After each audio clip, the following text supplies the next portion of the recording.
ਤੇ ਆਪਣੇ ਨਾਲ ਸੋ ਇੱਥੇ ਜੀ ਜੀ ਰਾਜਨ, ਇੱਥੇ ਮੈਂ ਇੱਕ ਜੀ ਗੱਲ ਕਹਿ ਰਿਹਾ, ਜਿਹੜਾ ਇਹ ਵੈਦਰ ਹੈਗਾ, ਅਸੀਂ ਵੀ ਜਦੋਂ ਟਰੱਕ ਡਰਾਈਵ ਕਰਦੇ ਸੀ, ਮੈਂ ਮੈਕਸਿਮਮ ਜਿਹੜਾ ਆ 3 ਦਿਨਾਂ ਵਾਸਤੇ ਵਾਇਓਮਿੰਗ ਦੇ ਵਿੱਚ ਸਟਕ ਹੋਇਆ ਸੀਗਾ, ਸਨੋ ਦੇ ਵਿੱਚ। ਅੱਛਾ ਜੀ। ਇਹਦੇ ਵਿੱਚ ਸਾਰਿਆਂ ਨਾਲੋਂ ਜ਼ਰੂਰੀ ਹੈਗਾ, ਪਹਿਲਾਂ ਤਾਂ ਤੁਹਾਡੇ ਕੋਲ ਵਾਰਮ ਕਲੋਥਸ ਹੋਣੇ ਚਾਹੀਦੇ ਆ।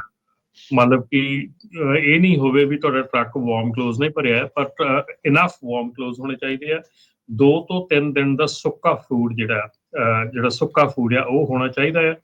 ਤੁਹਾਡੇ ਟਰੱਕ ਦੇ ਵਿੱਚ, ਤੁਹਾਡੇ ਰੀਫਰ ਦੇ ਵਿੱਚ ਇਨਫ ਡੀਜ਼ਲ ਹੋਣਾ ਚਾਹੀਦਾ ਹੈ, ਤੇ ਤੁਹਾਡੇ ਕੋਲ ਚੇਨਸ ਹੋਣੀਆਂ ਚਾਹੀਦੀਆਂ। ਜੇ ਅਨਫੋਰਚੂਨੇਟਲੀ ਤੁਹਾਨੂੰ ਚੇਨਸ ਪਾ ਕੇ ਚੱਲਣ ਦੀ ਲੋੜ ਪੈਂਦੀ ਹੈ ਤਾਂ ਚੇਨਸ ਪਾ ਕੇ ਚੱਲ ਸਕੋ। ਵਿੰਟਰ ਰੈਡੀ ਰਹਿਣਾ ਇਸ ਚੀਜ਼ ਦੇ ਵਿੱਚ ਇੱਕ ਬਹੁਤ ਜ਼ਰੂਰੀ ਇੱਕ ਚੀਜ਼ ਹੈਗੀ ਆ।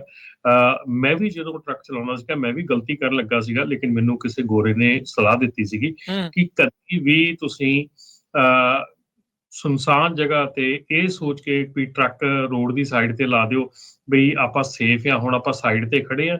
ਨਹੀਂ, ਇਹ ਕੰਮ ਬਿਲਕੁਲ ਨਹੀਂ ਕਰਨਾ ਹੈਗਾ। ਤੁਸੀਂ ਸੇਫਟੀ ਦਾ ਬਹੁਤ ਧਿਆਨ ਰੱਖਣਾ ਹੈਗਾ।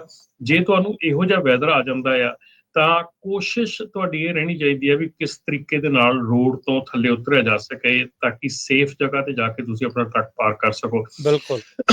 ਜੇ ਮੰਨ ਲਓ ਤੁਸੀਂ ਰੋਡ ਤੇ ਵੀ ਤੁਹਾਡੇ ਟਰੱਕ ਸਟਕ ਹੋ ਜਾਂਦੇ ਆ, ਰੋਡ ਤੇ ਤੁਸੀਂ ਖੜੇ ਆ, ਤਾਂ ਡੈਫੀਨੇਟਲੀ ਇੱਕ ਵਾਰੀ ਜ਼ਰੂਰ ਆਪਣੇ ਟਰੱਕ ਤੋਂ ਨਿਕਲ ਕੇ ਦੂਰ ਜਾ ਕੇ ਖੜੋ, ਤਾਂ ਕਿ ਤੁਹਾਨੂੰ ਇਹ ਹੋਵੇ ਕਿ ਕੋਈ ਪਿੱਛੋਂ ਆਣ ਕੇ ਤੁਹਾਡੇ ਟਰੱਕ ਦੇ ਵਿੱਚ ਕੋਈ ਦੂਸਰਾ ਟਰੱਕ ਜਾਂ ਕੋਈ ਇਦਾਂ ਦੀ ਕ੍ਰੈਸ਼ ਨਾ ਸ਼ੁਰੂ ਹੋ ਜਾਣ, ਜਿਸ 'ਚ ਮਲਟੀ ਵਹੀਕਲ ਕ੍ਰੈਸ਼ ਜਿਹੜੇ ਹੋ ਜਾਂਦੇ ਆ, ਪਾਈਲ ਅਪ ਹੋ ਜਾਂਦਾ। ਹਾਂਜੀ, ਸੋ ਧਿਆਨ ਰੱਖੋ ਇਹਨਾਂ ਚੀਜ਼ਾਂ ਦਾ ਜ਼ਰੂਰ। ਤੇ ਬਾਕੀ ਜਿਹੜੇ ਆ ਆਪਣੇ ਵਾਰਮ ਕਲੋਥਸ ਜਿਹੜੇ ਆ, ਗਲਵਜ਼ ਵਗੈਰਾ ਹੈਗੇ ਆ, ਬਿਨੀਜ਼ ਹੈਗੀਆਂ, ਉਹ ਸਾਰਾ ਕੁਝ ਜਿਹੜਾ ਜ਼ਰੂਰ ਆਪਣੇ ਕੋਲ ਰੱਖੋ। ਤੇ ਕੋਸ਼ਿਸ਼ ਕਰੋ ਵੀ ਜੇ ਕੋਈ ਪ੍ਰੋਬਲਮ 'ਚ ਹੈਗਾ ਤੇ ਇੱਕ ਦੂਜੇ ਦੀ ਹੈਲਪ ਜ਼ਰੂਰ ਕਰੋ। ਇਹ ਨਾ ਕਰੋ ਵੀ ਉਹ ਡਿੱਗਾ ਤਾਂ ਕੋਈ ਗੱਲ ਨਹੀਂ ਮੈਂ ਚੱਲਦਾ, ਇਹ ਗਲਤ ਆ।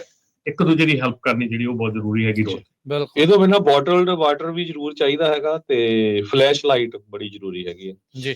ਤੇ ਆਪਣੇ ਨਾਲ ਕਾਫੀ ਜਿਹੜੇ ਆ ਕਾਲਰਸ ਜੁੜ ਚੁੱਕੇ ਆ, ਆਪਾਂ ਉਹਨਾਂ ਦੇ ਨਾਲ ਗੱਲ ਕਰਦੇ ਹਾਂ ਜੀ। ਸੋ ਹੈਰੀ ਜੀ ਜੁੜੇ ਨੇ। ਹਾਂਜੀ, ਸਤਿ ਸ਼੍ਰੀ ਅਕਾਲ ਜੀ। ਸਤਿ ਸ਼੍ਰੀ ਅਕਾਲ ਜੀ। ਜੀ ਸਤਿ ਸ਼੍ਰੀ ਅਕਾਲ ਸਰ। ਇੱਕ ਮੇਰਾ ਸਵਾਲ ਹੈ ਜੀ, ਆਪਣੇ ਜੇ ਹੈਜ਼ਮਟ ਦਾ ਲਾਇਸੈਂਸ ਕਰਨਾ ਹੋਵੇ ਤੇ ਉਹਦਾ ਕੀ ਪ੍ਰੋਸੈਸ ਹੈ ਜੀ? ਤੇ ਸਰ ਇੱਕ ਕੰਪਨੀ ਆ ਜਦੋਂ ਹੁਣ ਜਿਵੇਂ ਲੀਗਲ ਡਾਕੂਮੈਂਟ ਸਬਮਿਟ ਕਰਾਉਣ ਨੂੰ ਕਹਿੰਦੀਆਂ ਨੇ, ਜਿਵੇਂ ਪੇਰੋਲ ਵਾਸਤੇ ਉਹਨਾਂ ਨੇ ਦੇਣਾ ਹੋਊਗਾ ਜੀ, ਜਿਵੇਂ ਲਾਈਕ ਆਪਣੇ ਗ੍ਰੀਨ ਕਾਰਡ ਦੀ ਫੋਟੋ ਕਾਪੀ, ਆਪਣੇ ਸਿਟੀਜ਼ਨਸ਼ਿਪ ਦੀ ਫੋਟੋ ਕਾਪੀ, ਸਰਟੀਫਿਕੇਟ ਦੀ।